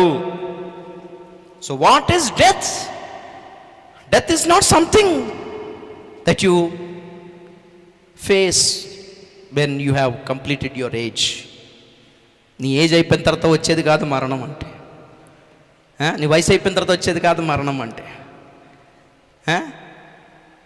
100 ఏళ్ళు నిండిపోయినాయి, 60 ఏళ్ళకే 100 ఏళ్ళు నిండిపోయినాయి, 20కే 100 ఏళ్ళు నిండిపోయినాయి. 100 ఏళ్ళ తర్వాత వచ్చేది కాదు చావు అంటే. అర్థమైందా? చావు అంటే ఏంటి, మరణం అంటే ఏంటి మీకు అర్థం కావాలంటే జీవం అంటే ఏంటో ఫస్ట్ అర్థం కావాలి. జీవం అంటే ఏంటి అని అన్నం కంటే జీవం అంటే ఎవరు అని అన్నం కరెక్ట్ అవుతాయి. జీవం అంటే దేవుడే. God is life. Hallelujah, hallelujah. So ఈ పండు నువ్వు తినదు నువ్వు నిత్యంగా చచ్చదవు అంటే దాని అర్థం ఏంటంటే జీవమైన దేవుని నుండి నువ్వు డిస్కనెక్ట్ అయిపోతావు అని అర్థం. Disconnecting from God is death. Separation from God is death. దేవుని నుంచి దూరం అయిపోవడమే సావు, మరణం. ఎలా తెలిసింది నాకు చూస్తారా? అప్పట్లో పగలు రాత్రి ఉంది, కానీ ఏదైనా తోటలో ఎప్పుడు రాత్రి అవ్వలేదు. ఆదాము హవ్వలకి చీకటి ఏంటో తెలియదు. ఎందుకు? రాత్రిపూట భూమి మీద చీకటి ఉందేమో కానీ ఏదైనా తోటలో చీకటి లేదు. ఎందుకు? వాళ్ళకున్న మహిమ శరీరాలే. అది అర్థం కావడానికే నూతన యెరూషలేము పట్టణంలో సూర్యుడు లేడు, కానీ ఎలాగ వెలిగిస్తుంది? నీతిమంతులే సూర్యుని వల్లే ప్రకాశిస్తారు. దేన్ని బట్టి? యేసుప్రభువే నీతి సూర్యుడు. ఆయన నుంచి వస్తున్న వెలుగే నీతి. కాబట్టి అలాగ నీతిమంతులు ఎవరు అక్కడికి తీసుకెళ్తాను అన్నాడు. అక్కడ సూర్యుడు అక్కర్లేదు. మరి కొత్త భూమి మీదకి వెలుగు ఎలాగొస్తుంది? నీతిమంతుల తేజస్సే కొత్త భూమి మీద పడుతుంటుంది. ఏదైనా తోట మనకు అర్థం కావడానికే నూతన యెరూషలేము తయారు చేసి పెట్టాడు ప్రాక్టికల్గా. మరి ఏ సైన్స్కి అర్థం అవుతుంది? సూత్రం చెప్పిన గడికి ఒకసారి అక్కడ ఆక్సిజన్ లేకుండా బతుకుతాం. మరి ఏ సైన్స్ ఒప్పుకుంటుంది చెప్పు? అంగారక గ్రహం మీదకి వెళ్ళాలన్నా ఇక్కడ నుంచి ఆక్సిజన్ పట్టుకెళ్ళాలి. మరి అదే దేవుడు మనల్ని పెడితే అక్కడ ఆక్సిజన్ అక్కర్లేదు అక్కడ. హల్లెలూయా. అరే నీళ్ళల్లో పడతాం, మనం మునిగి చేస్తామండి, ముక్కులోకి నీళ్ళు వెళ్ళిపోయి. ఇక్కడ తల్లి గర్భంలో ఒక బిడ్డ నీళ్ళ లోపలే ఉంటుంది. మరి ఎలా బతుకుతుంది? How can you explain that? దేవుని స్తోత్రం చెప్పండి కూడా ఒకసారి. చెప్తున్నారు పెద్ద సైన్స్ కావాలంట బతకడానికి భూమి మీద. నీతిమంతులు ఆదము హవ్వలకున్న మహిమ శరీరాలే ఏదైనా తోటకు వెలిగించేది. Praise the lord. దానినే అంతరింద్రియాలు అంటారు. చెప్పండి, ఏమి ఇంద్రియాలు? Inner senses or spiritual senses. తలెత్తి చూస్తే పరలోకం కనిపించేది, దూతలు దిగి రావడం వెళ్ళడం కనిపిస్తూ ఉండేది. ఇక్కడ నుంచి మాట్లాడితే దేవుడు అక్కడ వినేవాడు. డాడీ అక్కడే నా రావా ఇక్కడికి అంటే దిగొచ్చాడు దేవుడు. డాడీ అని గట్టిగా పట్టుకున్నాడు. ఊరికి అక్కడే ఇక్కడ రావచ్చు కదా. దేవుడు కూడా అలా దిగొచ్చాడు. అక్కడ ఊరు కొడుతుంది. అక్కడ ఊరికి పాడిందే పాడుతున్నారు వాళ్ళు పైన దూతలు. హల్లెలూయా. ఈ రిలేషన్షిప్ వేరు కదా. వాళ్ళు అక్కడ దేవుడు, అక్కడ దూతలు, ఇక్కడ తండ్రి, ఇక్కడ కొడుకు, బిడ్డ. ఈ రిలేషన్షిప్ వేరు కదా. Praise the lord. ఈ రిలేషన్షిప్ దేవుడితో ఉండేది, సహవాసం దేవుడితో ఉండేది. దేవుని చూడగలిగే నేత్రాలు ఉండేవి, దేవుని వినగలిగే చెవులు ఉండేవి, మహిమ శరీరాలు ఉండేవి. మహిమలో ఉన్నాడు కాబట్టి మహిమలో ఉన్న వాడితో కాంటాక్ట్ అవ్వగలిగేవాడు. Praise the lord. ఈ పండు నువ్వు తిరుదినమున స్వచ్ఛతవు అనంటే నీ ఆత్మలోని జీవం పోతుంది. నాతో డిస్కనెక్ట్ అయిపోతావు. ఇప్పుడు లైట్ ఎలగలేదు అనుకోండి, ఎంత కరెంట్ తిరుగుతున్నా ఇది ఎలగట్లేదంటే ఏదో అయింది, ఎక్కడ కొట్టేసింది అంత అర్థమే కదా. అన్నీ వెలుగుతున్నాయి, ఇది ఎలగట్లేదంటే దాని మీనింగ్ ఏంటి? ఎక్కడో ఫ్యూజు కొట్టేసింది, ఎక్కడో కనెక్షన్ కట్ అయిపోయింది. సైతాన్ చెప్తున్న జీవం ఏంటి? మీరు సావనే సావను, వాడు కరెక్టే చెప్పాడు. అసలు వాడు చెప్తుంది ఏంటంటే దేవుడు లేకపోయినా నువ్వు బతికే ఉంటావు నేను చెప్తున్నాను కదా అంటున్నాడు. అలాగే బతుకుతున్నారు అంతా. ఈ జనం అందరూ బతికి ఉన్నాం అనుకుంటున్నారా? దేవుడే అంటున్నాడు, మీరు మీ పాపములలో చచ్చిన వారే ఉన్నారు. దేవుడు లేకుండా ఎంత బతుకుతే ఏం బతుకండి అది. అమ్మ నాన్న మాట వినకపోతే, అమ్మ నాన్న చెప్పినట్టుగా పెళ్లి చేసుకోకపోతే ఏమంటారు చెప్పండి? వెళ్ళు నా దృష్టిలో నువ్వు ఇక చచ్చిపోయావు అంటారా? అనరా? ఎక్కడికో వాళ్ళు బతికి ఉంటారు పాపం వీళ్ళు. కానీ నా వలన ఏ సహాయం రాదు, నాకు ఫోన్ చేయకు, నువ్వు బతికేవా నువ్వు చచ్చావా నాకు చెప్పకు, నా దృష్టిలో నువ్వు చచ్చినట్టే అని అమ్మ నన్ను పంపించదు, పో గెట్ అవుట్ అంటారు. అప్పుడు ఇంట్లో చుట్టాలు వచ్చి అమ్మాయి ఏదంటే, అమ్మాయి ఊసత్తుకు చచ్చిపోయింది ఎప్పుడో 3 ఏళ్ళు ఆయన చచ్చిపోయి. అలాగంటారేంటండి? మరి మీరు ఎక్కడో ఉంటుందిలే, చచ్చిపోయింది నా దృష్టిలో. సేమ్ దేవునితో డిస్కనెక్ట్ అయిపోయి దేవునికి ఇష్టమైన పని చేసిన తర్వాత దేవుని దృష్టిలో చచ్చిన వాళ్ళంతా. They are all zombies, dead people. అందరూ చచ్చిపోయిన వాళ్ళు వీళ్ళందరూ. ఎందుకు? జీవము దేవుడై ఉన్నాడు. హల్లెలూయా. నువ్వు ఊపిరి పీల్చుకోవడం జీవం కాదు. Praise the lord. గుండె కొట్టుకోవడం జీవం కాదు, దేవుని కలిగి ఉండడమే జీవం. Praise the lord. సరే, ఇలా డిస్కనెక్ట్ అయిపోయాడు. ఆ తర్వాత ఏమండి, మరణము ఏలుబడి చేస్తుంది ఒక్కొక్కళ్ళ మీద. మరణం వచ్చేసింది. ఆ తర్వాత ఆదము 100 సంవత్సరాలు బతికి చచ్చినా నరకం వెళ్తాడు, 930 సంవత్సరాల తర్వాత చచ్చినా నరకానికే వెళ్తాడు. ఎప్పుడు సత్త ఏంటి? ఎయిడ్స్ వచ్చిందండి, డాక్టర్ అంటాడు పర్లేదు 8 సంవత్సరాలు ఉంటావు. ఎన్ని సంవత్సరాలు? HIV వచ్చాక మినిమం 8 years బతుకుతాడు. అది కూడా ఆ పిల్స్ వేసుకుంటే. ఆ పిల్స్ వేసుకున్నప్పుడు ఏమవుతుందంటే ఆ HIV వైరస్ని 12 hours వరకు నిద్ర పుచ్చుతుంది ఆ మెడిసిన్. చావదు. 12 hours లేచిన తర్వాత ఈ HIV వైరస్ యొక్క ప్లాన్ ఏంటంటే వెంటనే అటాక్ చేయదు బాడీ మీద, సంతానోత్పత్తి చేయడమే దాని టార్గెట్. ఇన్ని లక్షల ఒక్క వైరస్ వెళ్ళినా దాని టార్గెట్ ఏంటంటే కొన్ని కోట్ల వైరస్ని ఉత్పత్తి చేసి ఒక డేట్ పెట్టుకొని, ఒక ఇయర్ పెట్టుకొని అప్పుడు బాడీ మీద అటాక్ చేస్తుంది. మినిమం 3 years తర్వాత అటాక్ స్టార్ట్ అవుద్ది. ఈలోగా బాడీలో ఇమ్యూనిటీ మొత్తం పోయి జలుబు వచ్చినా తగ్గదు, దగ్గు వచ్చినా తగ్గదు, పుండైనా తగ్గదు, ఏదో వచ్చినా తగ్గదు, బీపీ తగ్గదు, షుగర్ తగ్గదు, క్యాన్సర్ తగ్గదు, ఏ రోగం వచ్చినా పొరపాటున దెర్ ఇస్ నో ఇమ్యూనిటీ. ఆ రోగంతో పోరాడే ఇమ్యూనిటీ సెల్స్ మొత్తం ఖాళీ బూడిదైపోద్ది. అది దాని పనే అది. వాడు స్లోగా చేస్తాడు. ఎలా చేస్తాడు? Slow death. మరణం వాడి మీద కూర్చుంది. అదేమంటుందంటే, పర్లేదు ఎలాగ చచ్చి నరకానికి వస్తావు కాబట్టి నాకు పర్లేదు, 2 సంవత్సరాల తాతరా పర్లేదు, నా దగ్గరికి వస్తావు కాబట్టి. మరణము, పాతాళము అతని మీద ఏలుబడి చేస్తుంది. వీళ్ళందరూ 70 సంవత్సరాల తర్వాత చచ్చి నరకానికి వెళ్తారు, 20 ఏళ్ళకే నరకానికి వెళ్ళిపోతారు, లేకపోతే అదృష్టం కలిసి వచ్చి 150 సంవత్సరాలు బతికాడు, చచ్చి నరకానికే వెళ్తాడు. యోగా చేసి డైట్లు చేసి ఆయుష్ పొడిగించుకోగలరేమో కానీ మరణాన్ని అయితే తప్పించుకోలేరు కదా. మందులు వేసుకొని ఒక 2 రోజులు ఎక్స్ట్రా బతుకుతారేమో తప్ప మరణాన్ని అయితే తప్పించుకోలేరు కదండి. ఎవరైనా సరే చావు రాకుండా చేసే మందు ఎవరు కనిపెట్టలేడు ఇంతవరకు కూడా. చావు రాకుండా చేసే యోగా లేదు ఇంతవరకు. చావు రాకుండా చేసే డైట్ లేదు ఇంతవరకు కూడా. ఆరోగ్యవంతుడైనా రోగి అయినా చావాల్సిందే. నాకు ఏ రోగం లేదు కాబట్టి 1000 బతుకుతానా? అలాంటి ఆప్షన్ ఏమైనా ఉందా? నేను బాగా చదువుకున్నాను కాబట్టి నాకు సావు రాదు అనే ఆప్షన్ ఏమైనా ఉందా? మాకు బాగా డబ్బులు ఉన్నా అండి, ధనవంతున్నా అండి, నాకు చాలా సర్టిఫికెట్స్ ఉన్నాయండి, నేను సైన్స్ చదివానండి అన్నవాడు ఎవడో ఉన్నాడా? 1000 బతుకుతానని రోడ్డు. ఎవరికైనా సావు రావాల్సిందే. హలో, సావు అంటే చచ్చిపోవడం కాదు.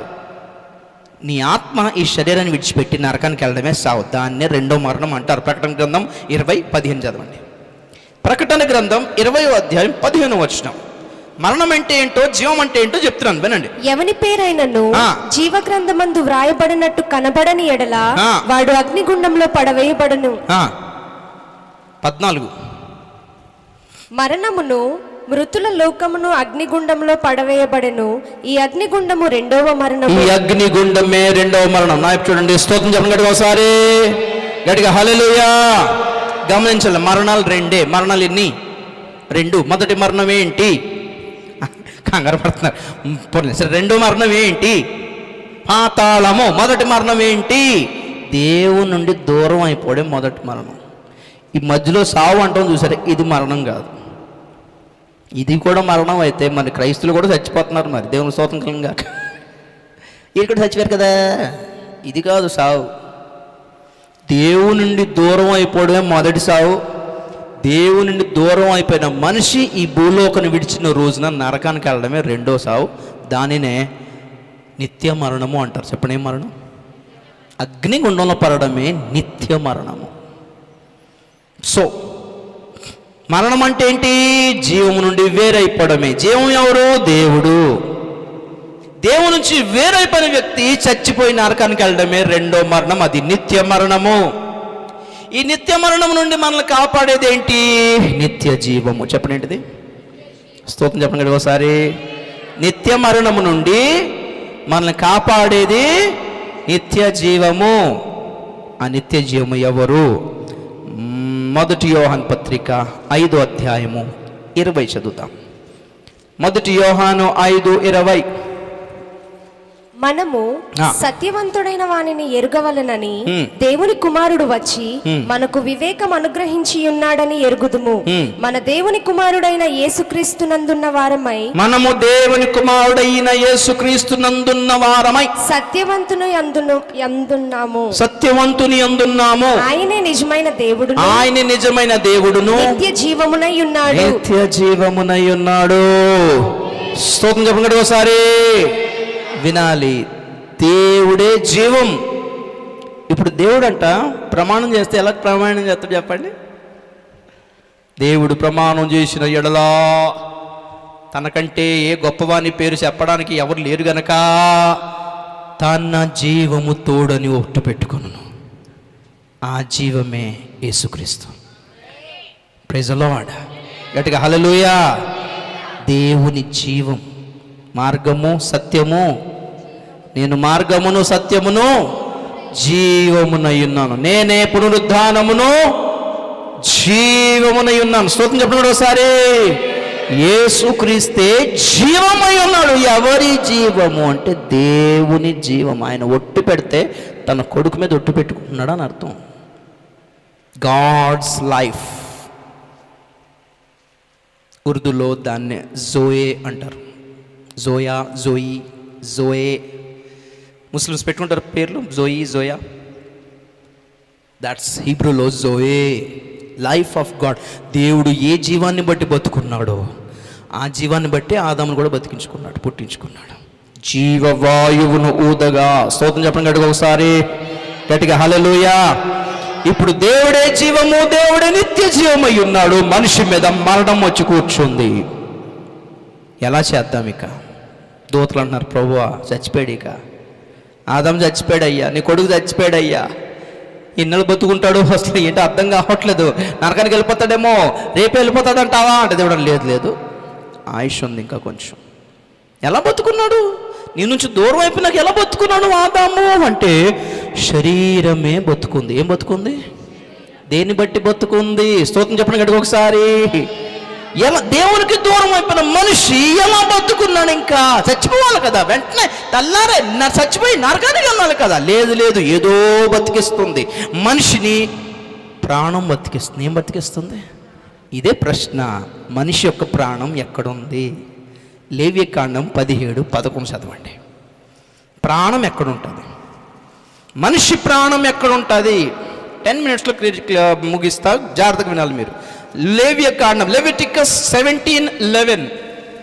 రక్తము దేహమునకు ప్రాణము, మీ నిమిత్తము ప్రాయశ్చిత్తము చేయునట్లు బలిపీఠము మీద పోయిటకై దానిని మీకు ఇచ్చి తిని, రక్తము దానిలోనున్న ప్రాణమును బట్టి ప్రాయశ్చిత్తము చేయును. స్తోత్రం చెప్పండి గట్టిగా ఒకసారి.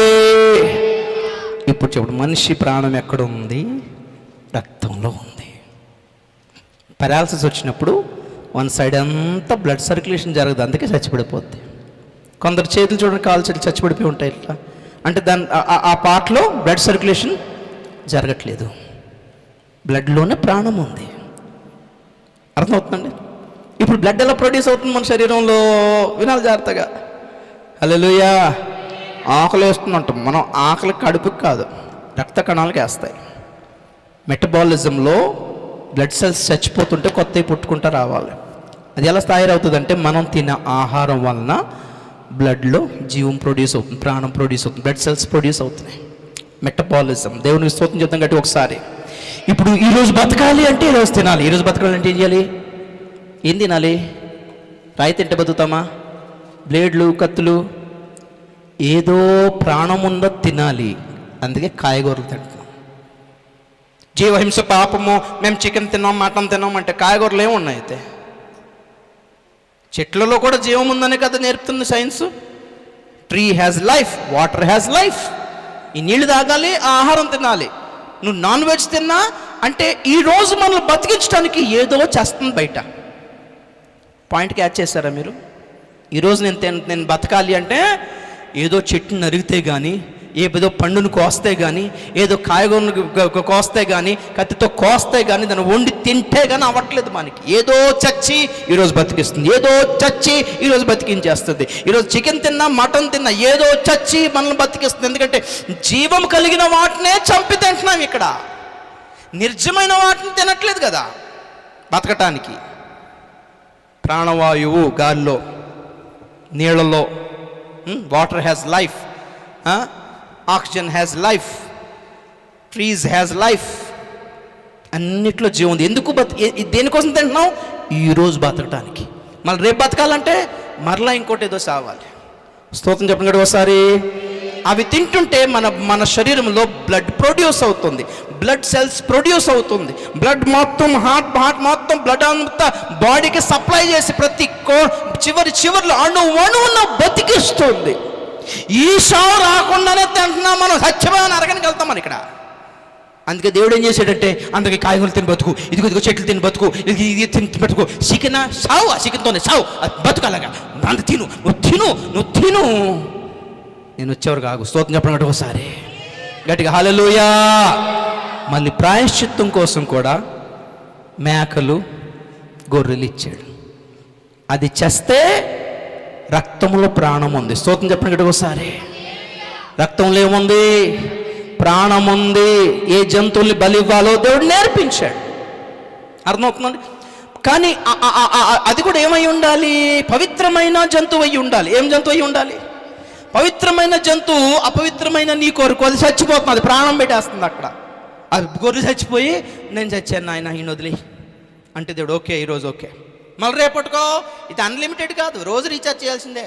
చచ్చినట్టు రోజు బలర్పించుకోవాల్సింది. దోషం చేసినప్పుడల్లా బలర్పించుకోవాల్సిందే, పాపం చేసినప్పుడల్లా బలర్పించుకోవాల్సిందే. అది రోజు అండం కుదరక దేవుడు ధర్మశాస్త్రంలో నియమం పెట్టాడు. పలానానికి పలానా రోజు రోజు వెళ్ళిపోయి రక్తాన్ని ఆశ్రయించి. ఎందుకంటే నీ మీద ఏముంది? సావు ఉంది. నీ మీద ఏముంది? సావు ఉంది. ఎప్పుడొచ్చి మరణం వచ్చి నీ పిసికెత్తదో తెలియదు. కాబట్టి అది సావు వచ్చినప్పుడల్లా అక్కడ గొర్రె చచ్చిపోతుంది, లేకపోతే మేక చచ్చిపోతుంది, లేక ఇంకేదో చచ్చిపోతుంది, సావు వదిలేస్తుంది. దేవుడు చూశాడు, ఈ నిత్య మరణము నుండి ఈ ప్రాణం కాపాడదాం, నిత్య మరణం నుండి నిత్య జీవమే కాపాడాలి. హల్లెలూయా. ఎలా చేద్దాము? ఈ నిత్య జీవము కలుగ చేసే రక్తం ప్రొడ్యూస్ చేయాలి అనుకున్నాడు దేవుడు. హౌ? నేనే శరీరం ధరించాలి అని దిగొచ్చాడు కిందకి. ఎంత పలచగా చెప్పారా? రక్తం ప్రొడ్యూస్ అవ్వటానికే యేసు ప్రభు శరీరధారి అయి వచ్చాడు భూమి మీద. హల్లెలూయా. ఆ రక్తంలో నా నిత్య జీవం పోకూడదంటే పాపం రాకూడదు. అందుకే పాపం లేనివాడిగా పుట్టాడు, పాపం లేనివాడిగా జీవించాడు, పాపం చేయకుండా జాగ్రత్త పడ్డాడు, బ్లడ్ పాడైపోకూడదని. స్తోత్రం చెప్పండి ఒకసారి. ఎవరికో బ్లడ్ క్యాన్సర్ అండి, బ్లడ్ ఇద్దామని వచ్చేసాము. ఆడికి కాదు, ముందు నాకు టెస్ట్ చేస్తారు. చేయరా? థైరాయిడ్ ఉందా, షుగర్ ఉందా, ఇది ఉందా, అది ఉందా, గుట్కాలు తింటావా, కైనీళ్ళు తంబాకులు తింటావా, సారా తాగుతావా? పర్లేదు అంటే ఇచ్చేయండి, ఇచ్చేతారండి. రక్తం చెడిపోయినోడికి డయాలసిస్ చేయాలి, నువ్వు బ్లడ్ ఇవ్వాలి అంటే నువ్వు ఎలాంటి వాడు అయ్యి ఉండాలి? హల్లెలూయా. మా కొల్ల పోడాయి ఉండరంటే సత్తావు అక్కడికి వెళ్ళిపోయి. అర్థమైందా? హల్లెలూయా. అందుకే యేసు పరిశుద్ధంగా పుట్టాడు, పరిశుద్ధంగా బ్రతికాడు. ఎప్పుడైతే సిలువ వేయబడ్డాడో మంచి మాట నాకు చాలా సంతోషం అనిపిస్తుంది. చదువుతాం. యెషయా గ్రంథం 53వ అధ్యాయము. యెషయా గ్రంథం 53వ అధ్యాయము 11వ వచనం చదువు తల్లి. అతడు తనకు కలిగిన వేదనను చూచి తృప్తి నొందును. నీతిమంతుడైన నా సేవకుడు జనుల దోషములను భరించి 12 చదువు తల్లి. కావున గొప్పవారితో నేను అతనికి పాలు పంచి పెట్టేదను. గనులతో కలిసి అతడు కొల్ల సొమ్ము ఏలయనగా ఏ వచనం అది? 12 వచనం. అదే ఏలయనగా మరణము నొందునట్లు అతడు తన ప్రాణమును ధారపోసెను. స్తోత్రం చెప్పండి గడి ఒకసారి. ఇప్పుడు నాకు చూడండి ఒకసారి. ధార పోయడం అంటే కారిందనే కదా, ద్రవ పదార్థమే కదా. మరి సిలువ మీద ఆయన శరీరం మీద నుంచి కారుతుందేంటి? రక్తము. కానీ ఇక్కడ వాక్యం ఉంటుంది, ప్రాణమును ధారపోసాను. ఇంగ్లీష్లో ఉంది, he poured out his life. Hallelujah. From his blood. ఆయన లైఫ్ ఎక్కడుంది? ఆయన ప్రాణం ఎక్కడుంది? ఆయన రక్తంలో ఉంది. మనమేమో రక్తం కారడం చూస్తున్నాము. హల్లెలూయా. కానీ వాస్తవంగా కారింది ప్రాణము కారింది. ఒక్క రక్తపు చుక్క కూడా ఉంచుకోలేదు బాడీలో. అందుకే బళ్ళెంతో పొడిచినప్పుడు ముందు రక్తం వచ్చింది, ఆ తర్వాత నీళ్ళు వచ్చినాయి అంటే అయిపోయింది. రక్తం మొత్తం ఫినిష్, మొత్తం కారిపోయింది, కిందకు వచ్చేసింది, రక్తం బయటకు వచ్చేసింది. ఆ తర్వాత ఆయన తన ప్రాణమును అప్పగించేశాడు. స్తోత్రం చెప్పండి కదా. ప్రాణము విడిచాను. స్తోత్రం చెప్పండి కదా ఒకసారి. ఏమి విడిచాను? వచ్చింది. నా ప్రాణము పెట్టుటకు వచ్చి తిని, గొర్రెల కొరకు నా ప్రాణం పెట్టుటకు వచ్చి తిని, ప్రాణము ధారపోసెను. దేంట్లో ఉంది ఆయన ప్రాణం అంటే? రక్తములో ఉంది ఆయన ప్రాణం. హల్లెలూయా. నిత్య జీవము కలుగు చేయు రక్తం అదే. నిత్య మరణము నుండి కాపాడే రక్తం అదే. హల్లెలూయా. దేని వలన మరణం వస్తుంది? దేనికి జీతము మరణము? పాపము వలన వచ్చు జీతము మరణము. స్తోత్రం చెప్పండి ఒకసారి. ఐగుప్తు దేశములో గొర్రెపిల్లను వధించి ఆ గుమ్మాల మీద రాసినప్పుడు దేవుడు చెప్తున్నాడు, సంహారకుడు మరణము ప్రతి వీధిన ఐగుప్తులో సంచరిస్తున్నప్పుడు ప్రతి గుమ్మం దగ్గరకు వచ్చి తలెత్తి చూస్తుంది. ఆ గుమ్మం మీద రక్తం ఉంటే అది దాటిపోవును, ఏ హానియు చేయక. అంటే ఈ మరణము నుండి వాళ్ళని కాపాడుతుంది ఏంటి అంటే? రక్తములోని జీవం. కలర్ కదా. అందుకే హిందూస్ చూడండి, గుమ్మానికి కుంకుమ ఎందుకు రాస్తారు? గుమ్మడికాయలకి ఎర్ర రంగు ఎందుకు వేస్తారు? చేతికి ఎర్ర దారం ఎందుకు పెట్టుకుంటారు? అర్థమవుతుందండి? సింధూరం, కుంకుమ, ఎర్ర సింధూరం ఎందుకు పెట్టుకుంటారు? ఎర్ర బొట్టు ఎందుకు పెట్టుకుంటారు? ఎరుపు రక్తానికి గుర్తు. ఏ దోషమో, ఏ కీడో, ఏ దుష్టశక్తి వాళ్ళు రాకుండా ఈ ఎరుపు కాపాడుతుందని వాళ్ళు కాపీ కొట్టారు బైబిల్లో నుంచే. స్తోత్రం చెప్పండి ఒకసారి. యాజకుడికి దేవుడు చెప్తుందంటే, నువ్వు పాప పరిహారార్థ బలి అర్పించినప్పుడు ఆ రక్తంలో కొంచెం తీసుకొని కుడి చేతి బొటన వేలుకు, కుడి చెవికి, కుడి కాలి బొటను వేలికి నువ్వు రాయాలి. ఏ క్రియల వలన మరణం వస్తుందో, ఏ మార్గంలో నడిస్తే మరణం వస్తుందో, ఏమి వింటే మరణం వస్తుందో, గ్రంథం మీద కూడా రక్తం ప్రోక్షించమన్నాడు. ఆ రక్తంలో తడిసిన దేవుని మాటలను ఏంటిది బాసికములుగా తయారు చేసుకుని కన్నుల నడుము పెట్టుకోమన్నాడు. రక్తము. స్తోత్రం చెప్పండి గట్టిగా ఒకసారి. దేవుని వాక్యమును చేతికి చుట్టుకోమన్నాడు. రక్తము. గోటికి వేసుకోమన్నాడు. రక్తము. కాలికి వేసుకోమన్నాడు. రక్తము. ఈ రక్తము నిన్ను మరణము నుండి కాపాడుతుంది. రక్తము అంటే రక్తము కాదు, ఎరుపు కూడా కాదు, అందులోని జీవమే మరణము నుండి కాపాడుతుంది. మరి వాళ్ళు మాటికి బలి అర్పించుకోవాల్సి వచ్చేది, మాటికి రాసుకోవాల్సి వచ్చేది. ఎందుకంటే ఆ రక్తము పవిత్రమైందే రక్తమేమో కానీ నిత్య జీవం కలిగజేసే రక్తం అయితే కాదు. అందుకే మాటికి అర్పించారు. స్తోత్రం చెప్పండి గట్టిగా ఒకసారి, కొంచెం గట్టిగా. హల్లెలూయా. వింటున్నారా? మేకల కోళ్ళు రక్తంలో నిత్య జీవం లేదు, ఏం లేదు. అందుకే మాటికి అర్పించుకుంటారు వాళ్ళు. ఓకే, హల్లెలూయా. కానీ యేసు రక్తము నిత్య జీవము కలుగ చేయు రక్తము. 1982లో జాన్ వైట్ అనే ఒక సైంటిస్ట్, క్రైస్తవ శాస్త్రవేత్త గొల్గొతా పర్వతాన్ని తవ్వి లోపల నమూనాను సేకరించినప్పుడు క్రీస్తు యొక్క రక్త నమూనా దొరికింది. అందులో ఇప్పటికీ జీవకణాలు ఉన్నట్టుగా శాస్త్రవేత్తలు కనుక్కున్నారు. హల్లెలూయా. జీవకణాలు ఇప్పటికీ, ఎండిపోయిన రక్తంలో జీవకణాలు కనబడవు. అసలు రక్తం ఎండిపోతే ఇంకేముంటుంది మరి, చావే అది. ఓకే, కానీ అందులో ఇప్పటికీ జీవకణాలు ఉన్నాయంటే నిత్య జీవము కలుగు చేసే రక్తం యేసు రక్తం ఒక్కటే. హల్లెలూయా. రాహాబు వేశ్యతో ఈ వేగువారు చెప్తున్న మాట ఏంటి అంటే, మేము దిగిపోవచ్చున్న ఈ కిటికీకి నువ్వు ఎర్రని దారం కడితే, మేము ఈ దేశంను పాడు చేయడానికి వచ్చినప్పుడు ఏ కిటికీకి ఎర్రని దారం ఉంటుందో ఇన్ఫర్మేషన్ పాస్ చేస్తాం. ఏ కిటికీకి ఎరుపు దారం ఉందో ఈ ఒక్క ఇంటిని వదిలి అందరిని నాశనం చేసేయండి అంటే వెంటనే దారం తగిలించుకొని అమ్మని, నాన్ని, అన్నదమ్ముని, అక్క అన్న తీసుకుని లోపల కూర్చోబెట్టింది. ఆ పరిచర్య వేరు. ఒక వేశ్య మాట ఒక అమ్మ నాన్న ఎందుకు వింటారు? ఆమె మారిందని ఎలా చెప్పుకుందో పాపం.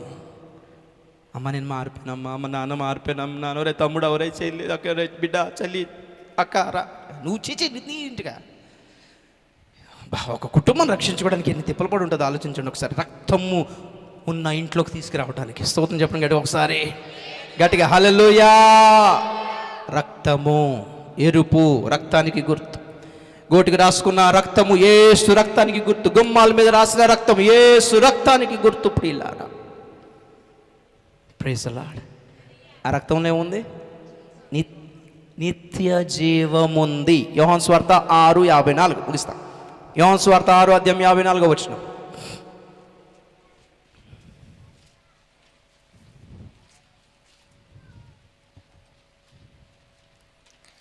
నా శరీరము తిని నా రక్తము త్రాగువాడే నిత్య జీవము గలవాడు. స్తోత్రం చెప్పండి గట్టిగా ఒకసారి.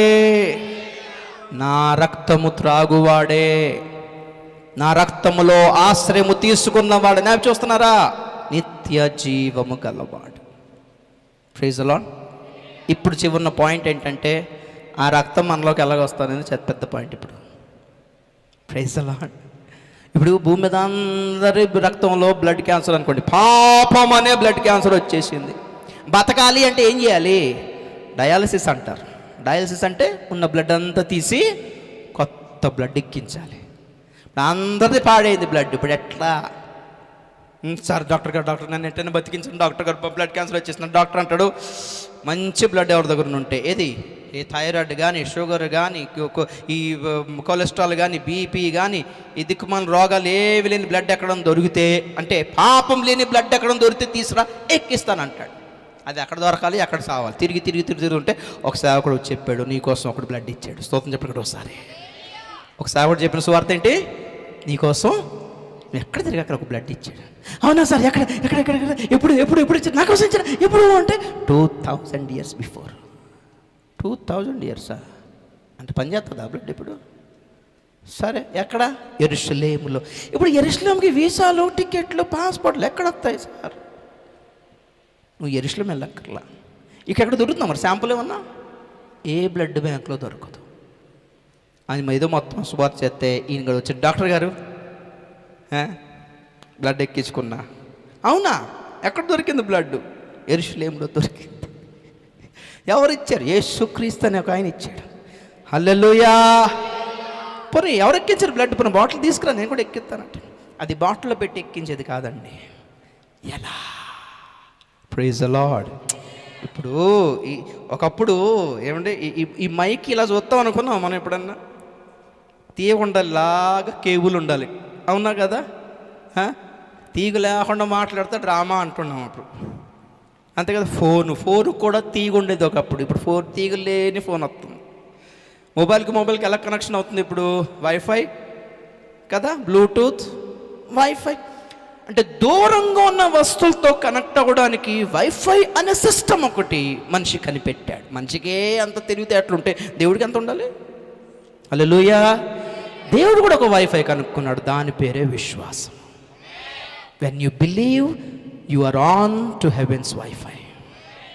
నమ్మితే చాలన్నాడు. ఆ యేసు ఇప్పుడు నీకు కనబడకపోవచ్చు, నమ్మితే కనెక్ట్ అయిపోగలవు. ఆ రక్తం నీకు కనబడకపోవచ్చు, నువ్వు ముట్టలేకపోవచ్చు, నమ్మితే నీలోకి వచ్చేస్తుంది అది. అందుకే ఎప్పుడు బల్ల తీసుకున్నా సరే నమ్ముతున్నాం మనం. ఆ ద్రాక్షరసమే, నీకు చూడడానికి ద్రాక్షరసమే, కానీ వాక్యాన్ని బట్టి, ప్రార్థన బట్టి, విశ్వాసాన్ని బట్టి అది యేసు రక్తంగా మారుతుంది. అది మనం త్రాగినప్పుడల్లా మనం ఫీల్ అవుతున్నాం, రక్తం మనలో, యేసు రక్తం మనలోకి వచ్చేసింది అని. నీకు కనబడదు, దుష్టుడికి కనిపిస్తుంది. హల్లెలూయా. మనుషులకి కనబడదు, సైన్స్కి కనబడదు, మనుషులకి కనబడదు. ఒకసారి ఒక దెయ్యాన్ని వెలగొడుతున్నా, యేసు రక్తం ఉంది నా చేతిలో, పో అవుతున్నాయి, ఏం లేదు, యేసు రక్తం పో అంటే, అమ్మ నాకు రక్తం కనపడుతుంది. సరే నేను నిజంగా చూసుకున్నా, ఏమో కనపడుతుంది, వామ్మో నాకు కనబడలేదు. నేను అలా కళ్ళు మూసుకున్నాను, ప్రభా నా చేతిలో నీ రక్తం కావాలి ప్రభా అనగానే నేను నిజంగా జస్ట్ ఇమాజిన్ చేసుకున్నాను. నా హ్యాండ్ అంతా రెడ్గా ఉన్నట్టు ఇమాజిన్ చేశాను. అలా పెట్టి దాని ముందు పెట్టా, ఏసునామములో రక్తం, యేసు రక్తం నా చేతిలో సరికి నిజంగా దానికి కనిపించింది. ఈ కళ్ళతో కనిపించనిదే విశ్వాసం. హల్లెలూయా. అదృశ్యమైనవి ఉన్నవి అనుటకు రుజువులై ఉన్నదే విశ్వాసం. దేవుని స్తోత్రం కలుగాక. సింపుల్, నమ్ము, యేసు రక్తాన్ని నమ్ముతున్నాను అని ఒక మాటను, బంధకాలు తెగిపోతాయి యేసునామములో. ఆ రక్తం నన్ను కడుగునుగా కానీ నమ్మొక్కసారి, నా మనస్సాక్షి కడుగుతుందని నమ్మొక్కసారి, ఆ రక్తం నా గుమ్మ మీద చల్లుతున్నానని ఒక్కసారి, ఆ రక్తం మీ మీద పడునుగా కానీ విశ్వాసంతో పడుతుందంతే. ఆమేన్. కళ్ళు మూసుకుందాం, అందరూ కళ్ళు మూసుకుందాం. Thank you Jesus, thank you. అందరూ హల్లెలూయా, హల్లెలూయా. యేసు రక్తాన్ని నమ్ముదుము గాక. ప్రాణం, యేసయ్య ప్రాణం అందులో ఉంది, యేసయ్య జీవం అందులో ఉంది, నిత్య జీవము కలుగ చేయు రక్తం అది. ఆ రక్తము నమ్మాలి. అందరూ ఆ రక్తాన్ని బట్టి స్తుతించుదుము గాక, ఆ రక్తమును బట్టి స్తుతించుదుము గాక. ఆ నిత్య జీవము కలుగ చేయు రక్తము చూస్తే మరణానికి భయము, ఆ రక్తం చూస్తే దుష్టుడికి భయం, ఆ రక్తమును చూస్తే పాతాళానికి భయము. ఆ రక్తమును నమ్ముతున్నావా? ఆ రక్తం నమ్ముతున్నావా? కోడే మేకల రక్తము కాదు, ఎరుపు తాడు కాదు, ఎరుపు కుంకుమ కాదు, ఎరుపు గుడ్డ కాదు, యేసు రక్తం ఒకటే కాపాడుతుంది. యేసు నామములో తప్ప, యేసు రక్తములో తప్ప, యేసు తప్ప ఇక ఎవరు రక్షించలేడు పాపము నుండి. స్వస్థత సంగతి తర్వాత, రోగంతో సచ్చినా పర్లేదు, పరలోకం వెళ్తావేమో కానీ పాపంతో చేస్తే మాత్రం పరలోకం. యేసును స్వస్థత కొరకు కాదు, రక్షణ కొరకు వాడుకో. యేసు రక్తాన్ని రక్షణ కొరకు ఉపయోగించి చూడు, దుష్టుడు పారిపోతాడు. హల్లెలూయా. ఈ మధ్యాహ్న